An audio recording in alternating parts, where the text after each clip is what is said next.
everyone.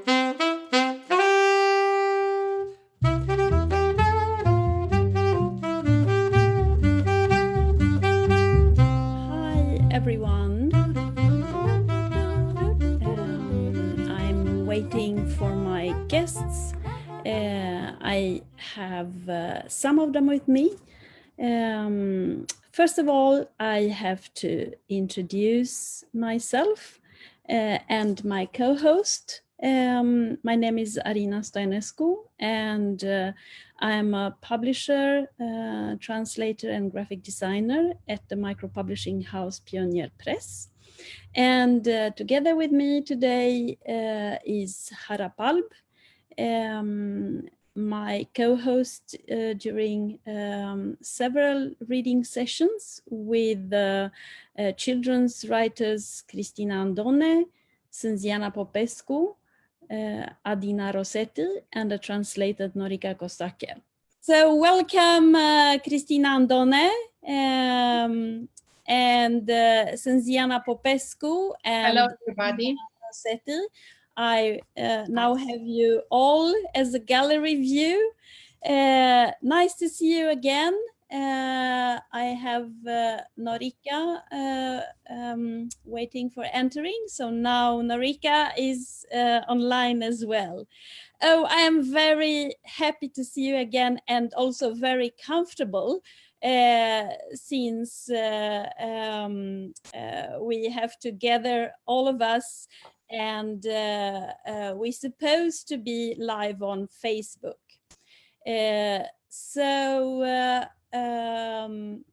Now I think that we can start our discussion. Yeah, already yes, we can try. I think that the only person that you haven't seen before is the fairy from Ferentari. She just arrived from Bucharest, from Ioana Popovici, a puppet maker that made also Hugo Alvea. But now, dear friends, I think that you are going to make the talk. And my first question to you is to, if you can recall a reading memory from your childhood. So who wants to start? Yeah, you may. I may go first. Yes. I go first. Okay. In alphabetic order. Yeah, exactly. Alphabetical order. Yeah, that's my curse. I've been always the first in school.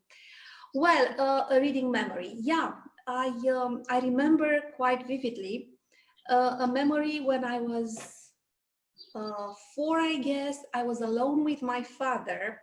My mom was away. She was a doctor. And for me, time alone with my father when it was raining, it was homework. And Dad tried to teach me how to spell. So he described to me a foreign country. It was about Canada, of course. And then he said, okay, it's simple. You know the letter C? Yeah. You know the letter A? Yeah. You know the letter N? Yes. You know the letter D? Yeah. What's this? It was Canada. And I don't know.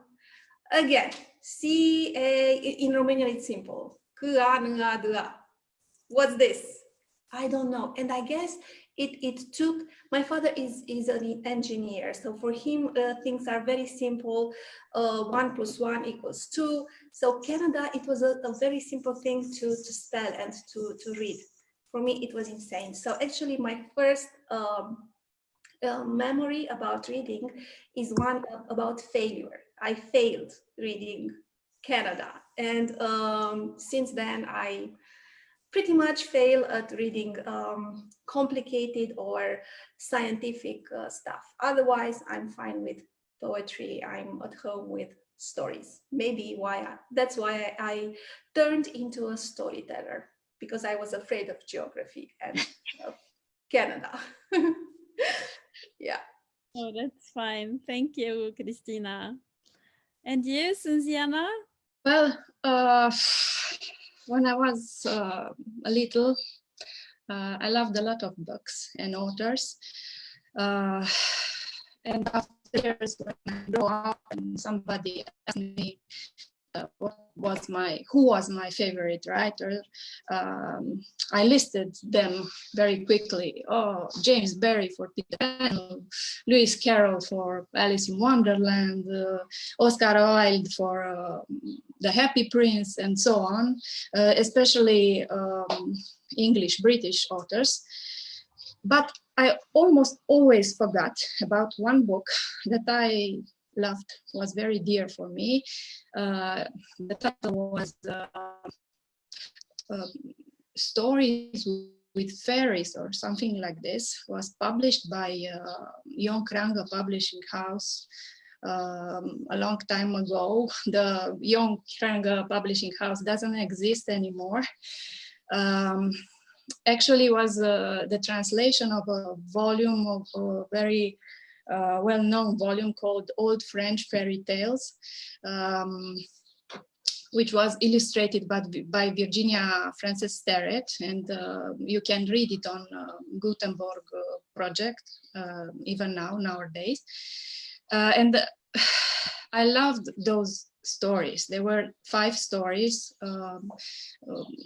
Bombiche, Bomignon, Blondine, Bombiche, Bomignon, Ourson, Good Little Henry, and of course the Little Grey Mouse.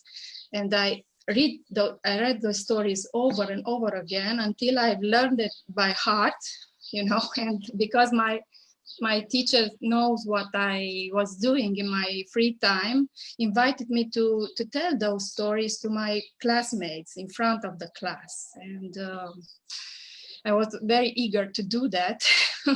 And I think I did it okay. My parents were actors, very beloved in our city, and I want to make them proud. And I had the biggest success with a story called The Little Grey Mouse, because at some point when the witch came, I made some voices and sounds, strange sounds, and the children applauded me, and I was thrilled. I think that was my first success as a storyteller, and I was 7 or 8. I don't remember exact my age. Well, that's it. Wow, thank you. And you, Adina, how about you? Well, I guess stories and books have always been part of my life since I was very, very little. I grew up in a house where everybody was reading to me, where I was surrounded by books. And I was very used to talk to imaginary characters. I mean, to really talk loud. I was always very happy when the summer holiday started, because I had all the time in the world to do my favorite thing, to read today from night and all over again. I have a lot of vivid memories with reading and the way that book affected my real life. And one of them is, I think I was 11 and I discovered Mircea Eliade quite soon.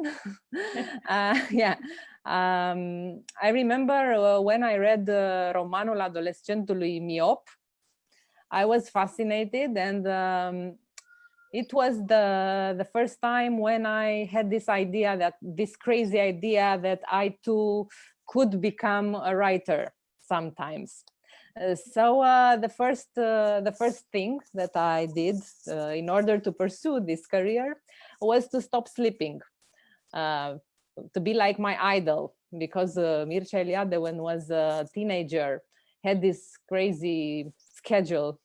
He was reading as much as he could, so he had to cut some hours, and he cut the sleep hours. So I tried to do the same. My parents were horrified. What are you doing? I'm trying to be like Mircea. I'm not sleeping. I want to read all night long. I also have this very sweet memory when I was reading La Madeleine. I was, I don't know, about 8 or 9 years old. I was in my grandparents' house. So I was talking all day to Olguța, Danuț, and Monica. They were my friends. I was quite lonely in that holiday, I guess, and they were really my real friends. And I had this jar of marmalade from my grandmother, and I used to hide it as the characters in the book in the fireplace. So I've always tried to reenact scenes from the stories I read in my real life. I guess I still do that sometimes. Oh, that's brilliant. And you, Norica, what is your story? So if I have to mention somebody in this discussion, it is one of my brothers that used to tell me some stories, or actually parts of a story. And his favorite book, it was a Yankee at the Arthur's Court or something like that. It is the name. Anyway, I was very, very, very little, but the first book that I read, it was the collection of fairy tales of Petre Ispirescu. And can you hear me? Yeah. And Petre Ispirescu, I found them very nice, and I still love them. And I remember a story, Pasărea Măiastră. So it was the magic bird. The magic bird. Yeah, it was a kingdom that it was about to be destroyed because of a curse that was unfallen to that kingdom, and the only solution, it was to find the magic bird to bring back the happiness and the peace in the kingdom, So yeah, this was my first story. And of course there were those fragments that we had in our school books, like the stories of Ion Creangă from the childhood of Ion Creangă. And then it was another story, a sad one, Fefeleaga, written by Iona Gârdiceanu. I mean, these are stories that really impressed me at that age. Yeah. Yeah. Do you want to hear my story as well? Yes, please. Yes, we want. So I don't really have recollection of reading a book first. I was kind of looking at the books, and I was allowed, when I went with my father at the Romanian Film Institute. They have a small bookshop for the institution, and I was allowed to choose whatever book I wanted. And of course, they did not really have children books, so I went after the covers and the design, and of course ending up with some very difficult or very dull books. But I can remember the feeling of taking in the book as objects, and also the frustration when I did not understand. And also the first time when I was forced to read by myself, it was when it was a Charlie Chaplin movie at a television, and my mother used to read for me the few lines that they had in the film. But suddenly she received a visit from someone, so she left me and said, "You manage by yourself." And I was so disappointed, and from that time on, I started to read, because she was not there for me anymore to read for the subtitles for the films. So this is my mixed up memory of reading. But all of you are working with words and writing children's books, and a part of being a writer and working with literature is to meet the audience and meet your readers. And now we are in unprecedented times because of the COVID-19 pandemic, which is in a way the reason why we are gathering like that. So I'm very thankful for that. But I wonder how this situation affected you in your profession and in your communication with your readers.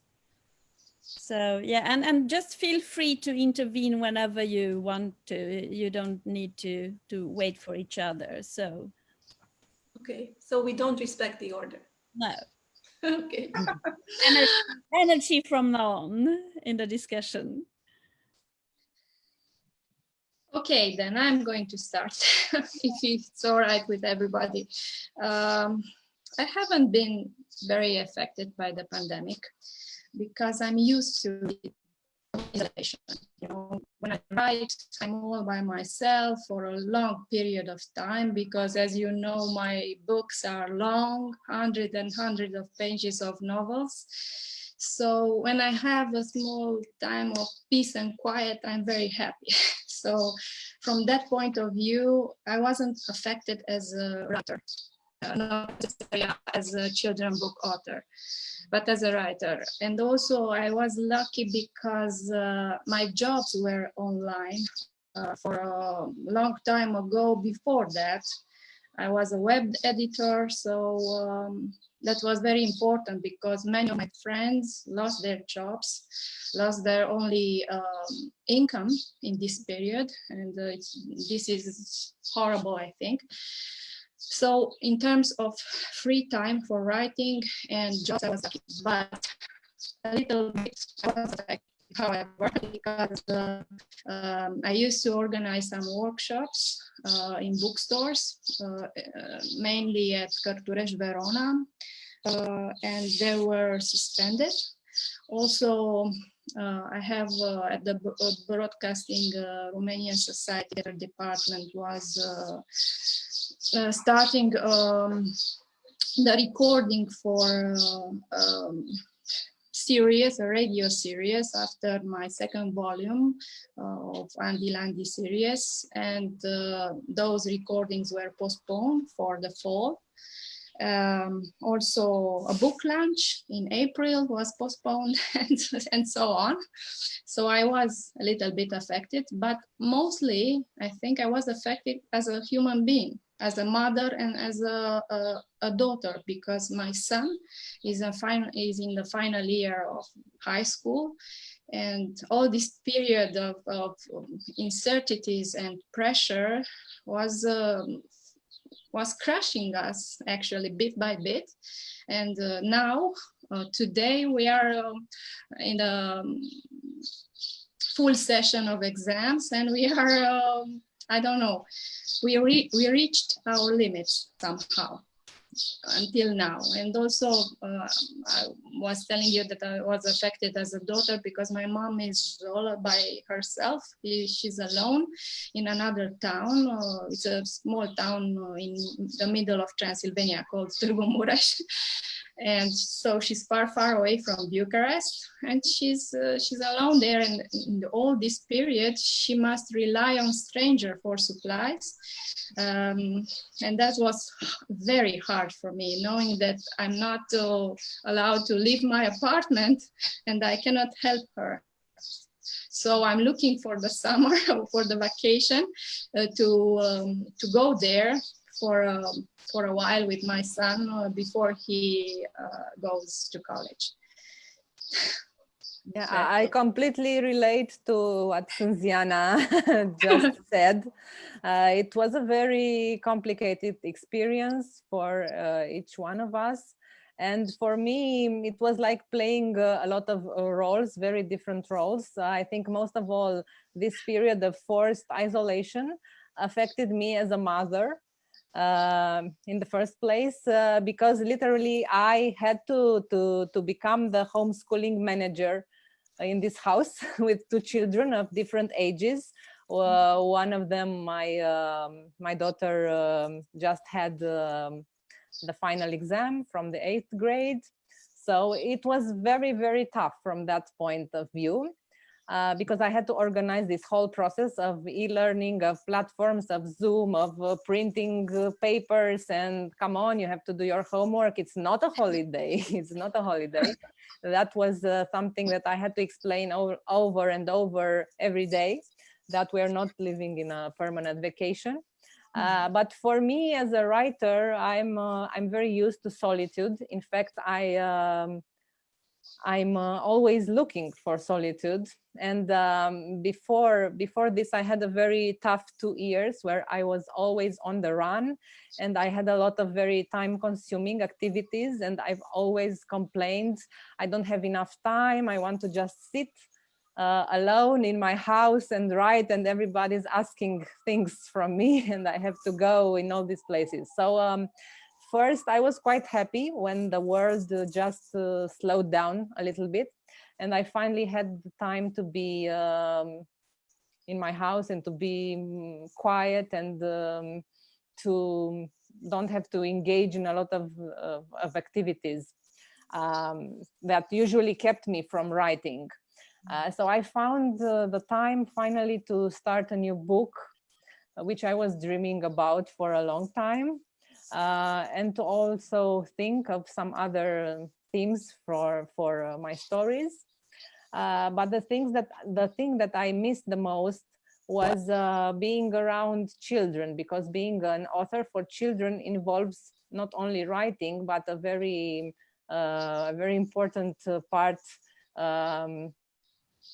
You have to participate in a lot of events, workshops with children, public readings, creative meetings, and practically you don't just send the manuscript to the publishing house and that's it.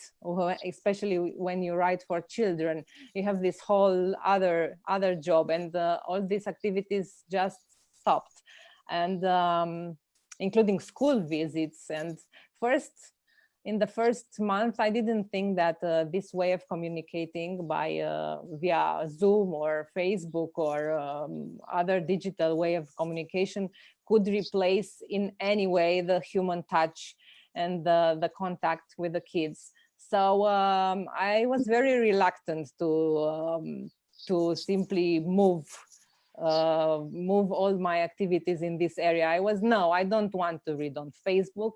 What's the point? No, I don't want to do Zoom creative workshops with children, because they are already so fed up with lessons and school on Zoom. And I said, no, I just want to be all by myself. But now, as time passed by, and it's very obvious that it's not just a phase, it's a new way of living, and we will have to live much longer with this situation. So the only thing that we could do is to adapt ourselves to this new situation. So little by little, I began to rethink these activities. I started to have some workshops with children online.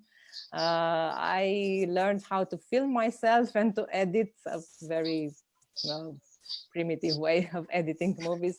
So little by little, I began to adapt. But I still think it's not the human touch and the human direct contact. It's not so easily replaceable. So that was it for me. Yeah, I guess there are so many different perspectives. I mean, yeah, for me it's fascinating to hear, and it was definitely a strange time.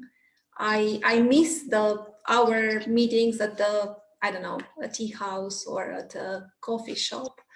I miss the fact that I could look into your eyes and see if you are fine, if you are bored, if you are whatever. for me, it was not that that complicated in terms of books, because I published 2 books during pandemics. They were done, of course, but the editor, the publisher decided to release them. Of course, I could not have the proper book tour, but I had a different instinct from what Adina said. I felt like a firefighter. I mean, when the COVID struck, I felt like, okay, these kids, yeah, they're at home, maybe they are afraid, maybe they don't have some benchmarks.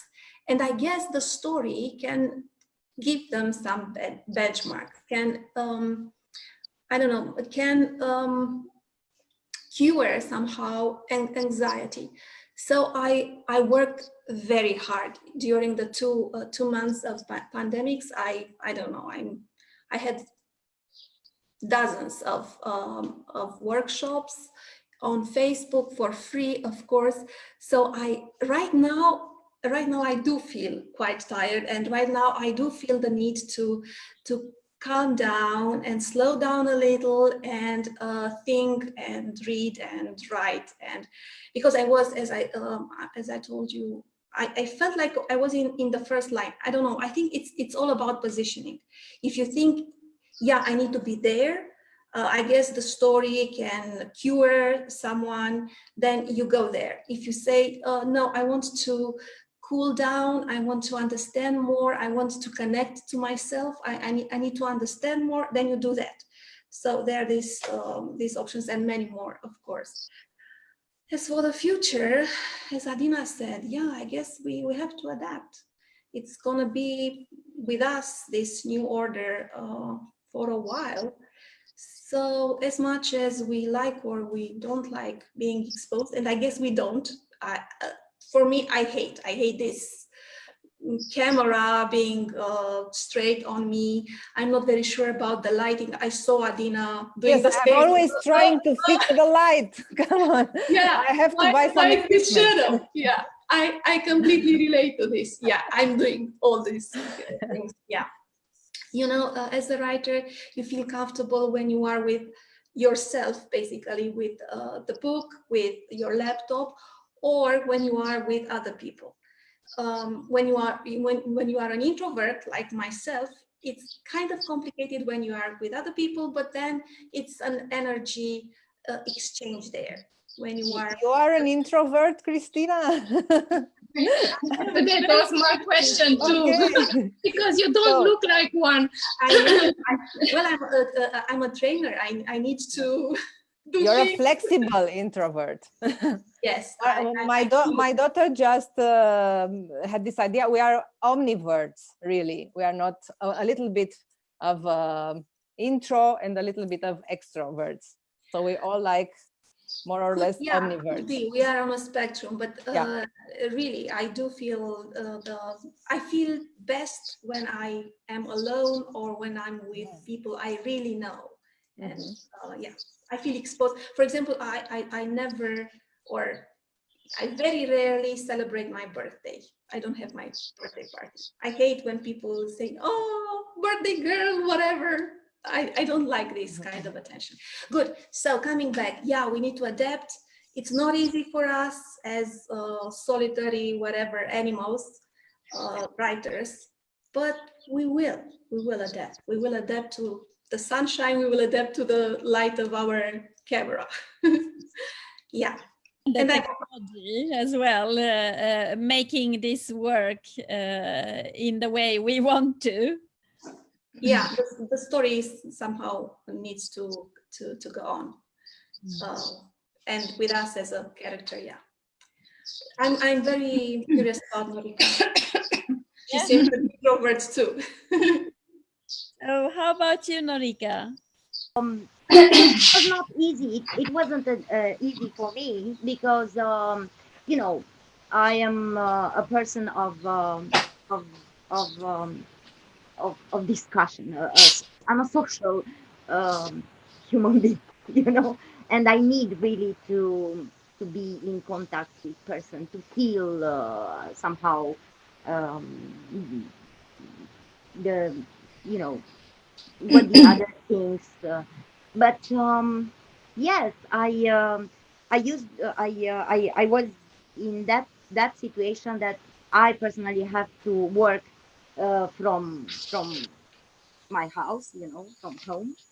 So we were in so-called telework, something like that. Yes, what can I say? Of course, it was a situation with a lot of new things that I have to pay attention, and I have to take care to all that steps that you have to follow in order to protect yourself. This is like the first instance of what I was paying attention. And then I said, okay, what the hell? Honestly, I don't know how to deal with this, because there are so many situations and so many steps, and it is an entire ritual, you know, to try to protect myself. But I try to do as much as I could to obey all that you know, aspects regarding protection. But in the other hand, for me it was really personally, I was yeah, this is the word. I was somehow under the pressure of a phenomenon that I never thought that can come back in our today's life. And it was the way how you know, people were treated and were presented in this period, not only in Romania but in many other countries. You know, I really would love not to talk about this. I would prefer to speak about you know, mm, the unity, the solidarity among us. And I'm sure that there is solidarity among people, but somehow something happens that we cannot control something that is inside. And I think that you already guess that, or suppose that I am I am talking about the situation of Roma in Romania, that it was really unbelievable, really unbelievable how media, how people using the social media, how they reacted, how they blame, how they talk about them. So personally, of course, I try to understand what happened, but I couldn't stop myself to react, you know. So I was paying attention to the news. I was paying attention to the Roma communities, to my colleagues that I knew that they are trying to help those people that are in need, you know. And speaking about words, speaking about messages, we all know, we already know the discussion that word "stay home." Um, it's not, this is not compatible for everybody, you know. Or social distance, you know, social distance implies a lot of things, you know. And usually here And a lot of space. our history, in our history, social distance, I think, implies also a social categorization of people, you know, unfortunately in our mind, you know. And I'm afraid that this kind of sentences can generate a whole war among, of course, in a, let's say, not a real war, but actually the hate, you know, the hate. People need to relate to somebody that with how to say, we considering that they are guilty, that somebody has to be guilty for this situation, you know, the le bouc émissaire, yeah, the That's of that's a the little pity situation. that So I was really affected negatively affected, unfortunately. Of course, I've tried to manage with the situation, you know, to take care of my daily responsibilities, but unfortunately I couldn't have that time of reflection for myself. You know, it was a very good opportunity for each of us to have a reflection of our life, of our work, of our responsibilities, of what we want, how we want to live, how we would like to have, what kind of environment we would like to have. I was so impressed by those pictures, you know, with the nature that it's coming to you know, coming back to the normal. Yes, it was amazing. But in the same time, the people, they were starting a war, you know, so unbelievable. Yeah, that's. I hope that we are not going to focus on finding a scapegoat, because this is not going to help anyone. And I move to the next question I have to you, since you described both up and down sides of this kind of time out for the humanity, when we were all forced to be to reflect and get to ourselves.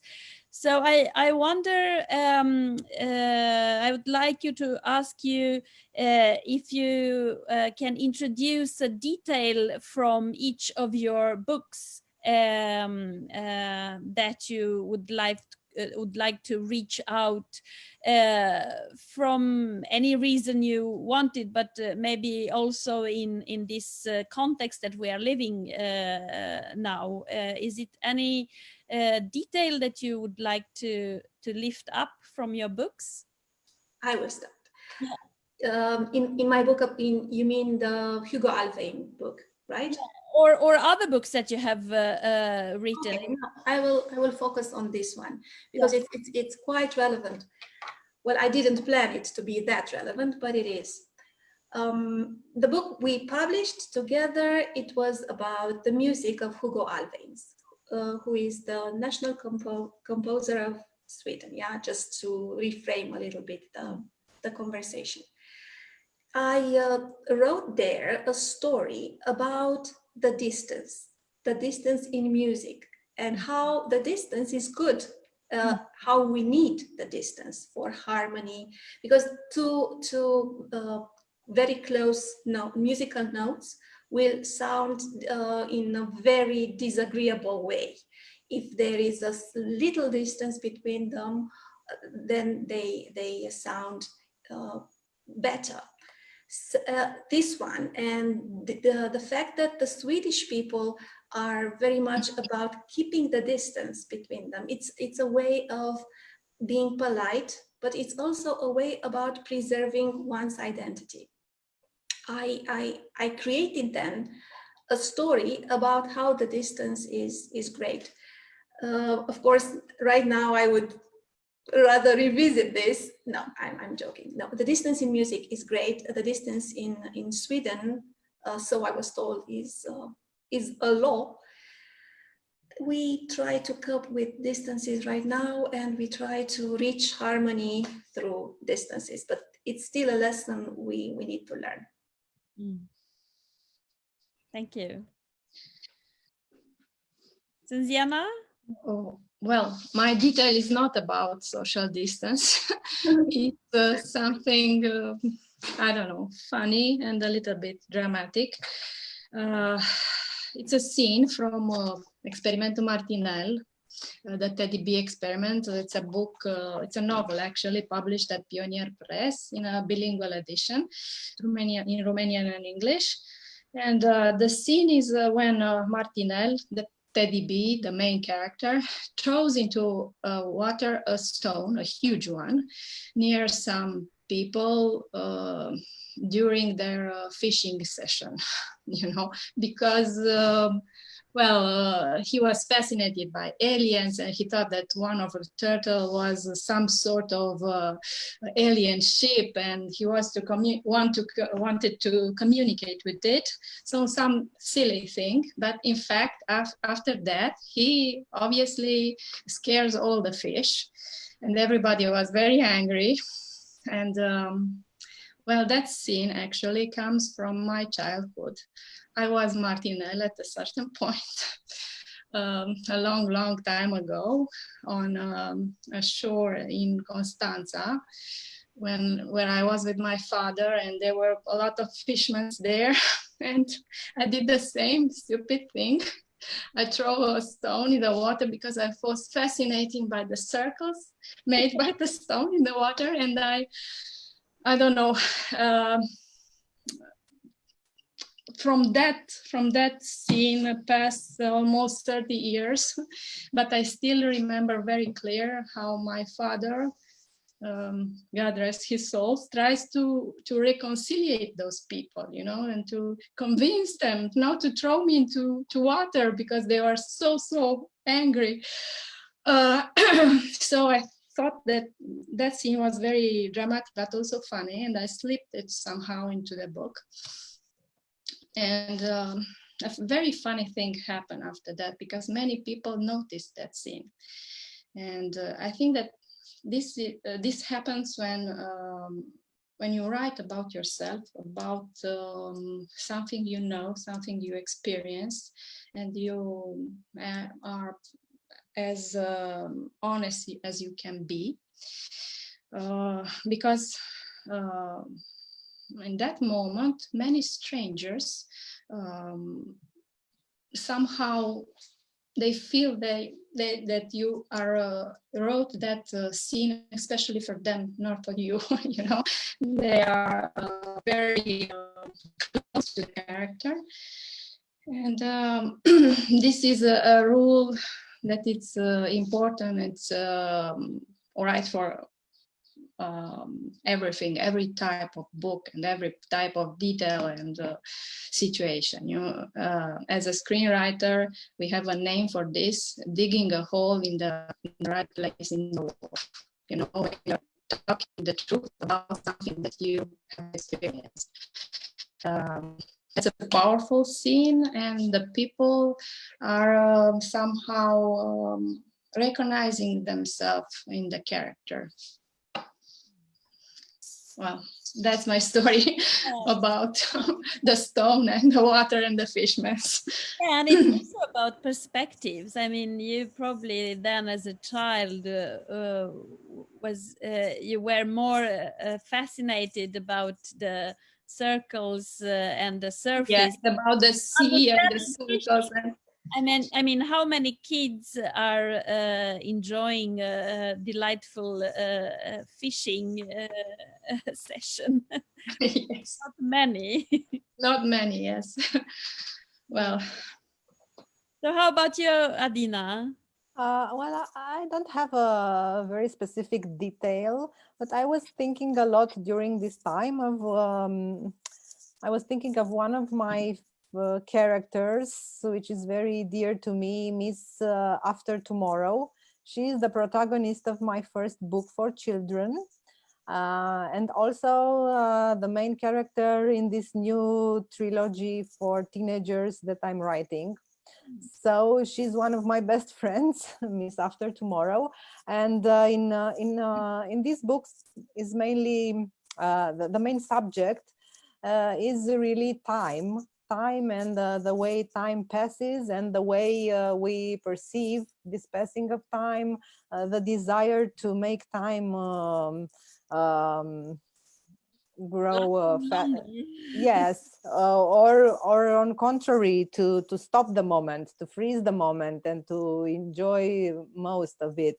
So I was thinking a lot because during this 2 or 3 months of isolation, I sometimes felt just like my character. Sometimes I felt that time is passing very, very slow. There were these endless days where I kept doing the same thing from morning till night, and then over and over. And it was like I was in the this movie, the Ziua Cârtiței, you know. Yes, I The know. Hatch, We know the movie. You know the Yes. movie, okay? Yes. But in the same time, when I stop and I look back, it felt like it just, there were 2 seconds this month. They were very, very like, you know, like this. So I don't know. I don't have a specific story. I just have this feeling, this very strong feeling of time. And Domnișoara Poimâine, Miss Day After Tomorrow, finally in each story learns how to accept this passing of time, and not to try anymore to change it. Just let it be the way it is. So I wish I could learn the same thing from this experience. And you, Norica, do you have any detail in the story that you translated to Romani, the Kendama story, or other stories that you translated to Romani? Yes. If I have to relate to Kendama, and I'm very pleased that I made the translation for this book written by Adina. I think that yes, the meeting with the old lady, that it was the symbol of and we have her here now. Purity, you know, it was the symbol of something that it was lost, that nowadays it is lost. And the meeting of the kids with that universe represented by an old lady, this was really for me very impressive. And also the dream, what can make, what is the difference for a kid if he or she follows her or his dream, you know. So you remember, speaking about the story, we know that the people were playing with kendama, like a competition in the district, in Ferentar, and the boy wanted to be the best, and he was practicing every day, like this was his only dream, to be the best in that sport, you know. So I think it's really marvelous when the kids still have dreams, because what happened with them, it was not only to you know, to create solidarity between those kids, but also, you know, in their minds they changed something there, you know. They bring back life in that Ferentar Mahala, that district, you know. That, and this was for me really you know, touched my heart, you know. Yeah, because it was a very very simple dream, you know, trying to compete and to be the best in a sport that, you know, it was at the hands of every child, you know. I consider that is not an expensive one, you know. I don't know, maybe it is, maybe I'm wrong, you know, in this issue, but I consider that is very very simple for a kid to have a kendama, you know. Yeah, at least a simple one. Yeah, so they have changed the environment, you know, with this thing. So I think this was something that give me very very positive emotions, you know. yeah. Thank you. Harap Alb here just whispered into my ear that our time is soon coming to an end, and I didn't ask his question, but we have some few minutes last year for his question. And Harap Alb wonders and ask you to tell him and us which 2 characters, one from a Romanian tale and one from a foreign tale, you would love to see meeting each other live or via Zoom? A nice question, Harap Alb. I can think of a lot of possibilities that I would like to see. But I think most of all, I would like for two of my favorite characters to meet, but hopefully not on Zoom, but at a tea party.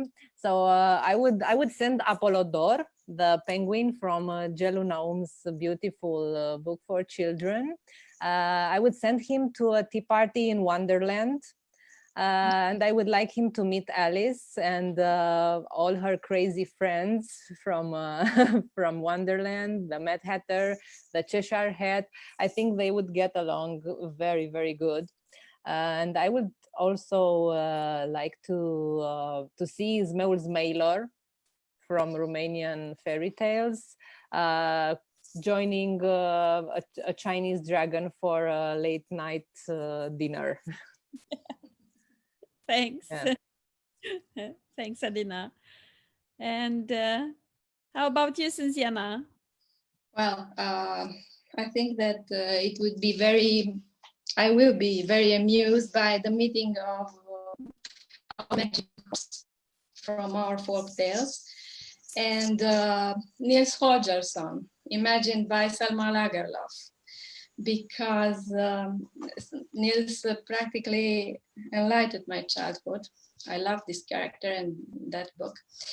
And I think that this meeting will be somehow the meeting between two folklores, two types of folklores, ours and the Swedish one, two types of mythology, the Romanian mythology and the North mythology. And it will be, the both sides will benefit from it. So and it was also, Holgersson, yes. And the other one, I didn't get it, the Romanian one. The Romanian one is the magic horse, which is winged, and he's a great amber eater. You know, he will replace the goose Marty from Selma Lagerlöf's story somehow. And they will travel together, not over Sweden, but over the whole world. We can expand that travel. Definitely. Over the world. Yeah. Okay, I would love to see Păcală meeting Huckleberry Finn and going together on a raft on Mississippi. I would love to see how Păcală would solve things, negotiate. Yes. And maybe Huckleberry Finn will come here to Dâmbovița. Or to Dâmbovița, yes. Yeah, it would be a journey with lots of obstacles, I can bet. Yeah. And you, Norica, do you have any characters that you want them to meet? I really didn't think about it, but this last month I have documented some biographies, you know, in order to create kind of presentation, an essay, you know, about them. And I was looking for you know, Răzvan and Vidra, Bogdan Petricecu Hajdeu. Yes. So,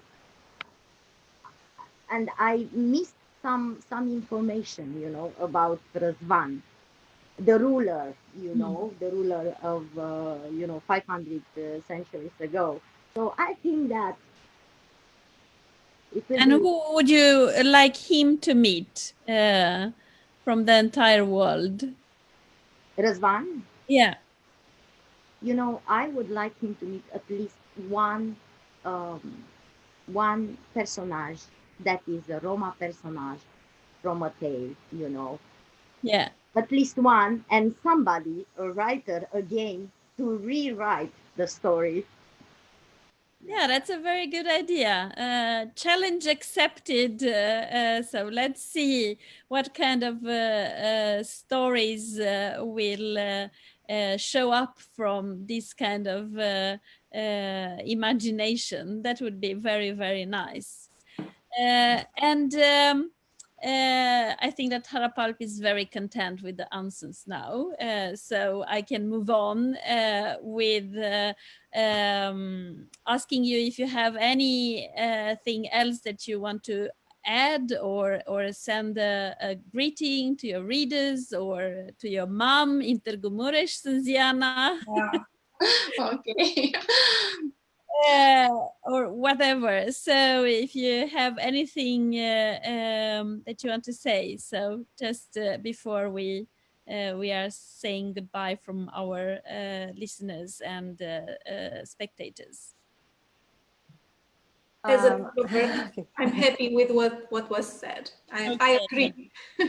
Yeah, I think it was proven that reading and books are the cheapest and simplest way to travel around the world when you are not allowed to leave your house.